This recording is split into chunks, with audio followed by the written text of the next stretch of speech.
Halo semuanya, perkenalkan nama saya Sisili Kordak. Saya akan membahas apa itu white box testing dan black box testing.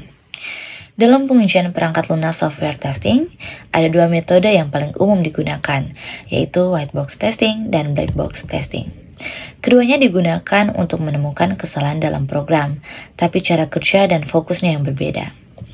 White box testing adalah metode pengujian yang dilakukan dengan melihat bagian dalam program.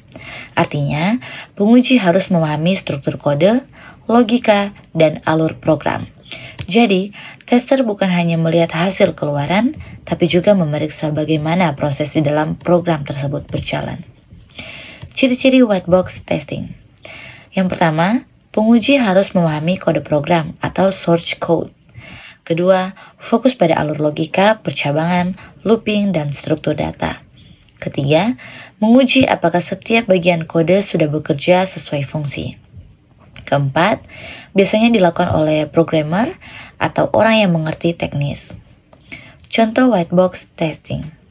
Misalnya kita membuat program pengecekan login.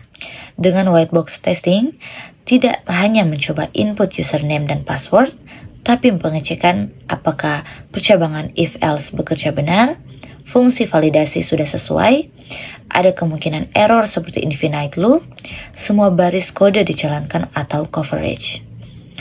Intinya, kita menguji apa yang terjadi di dalam mesin. Yang kedua, black box testing. Sebaliknya, black box testing adalah pengujian yang dilakukan tanpa melihat bagian dalam program. Penguji hanya fokus pada input dan output. Bagian dalam program dianggap sebagai kotak hitam yang tidak perlu diketahui. Ciri-ciri black box testing. Pertama, penguji tidak perlu mengetahui kode program. Kedua, fokus pada fungsionalitas, apakah fitur menghasilkan output sesuai harapan. Ketiga, melihat dari sudut pandang pengguna atau user. Yang keempat, bisa melakukan oleh QA tester siapa saja yang memahami kebutuhan sistem. Contoh black box testing. Menggunakan kembali contoh program login. Pada pengujian black box, penguji hanya mencoba berbagai kombinasi input. Username benar, password benar, harus berhasil login. Username salah, password benar, harus gagal. Username kosong, harus muncul pesan error, dan seterusnya. Penguji tidak peduli bagaimana proses di belakang layar, yang penting hasil akhirnya benar. Perbedaan utama white box versus black box. Pengetahuan white box harus tahu, black box tidak harus tahu. Fokus white box struktur internal dan logika, black box fungsionalitas dan output. Dilakukan oleh white box programmer, black box QA atau user tester. Cara kerja, white box melihat dalam kotak, black box menganggap kotak tertutup.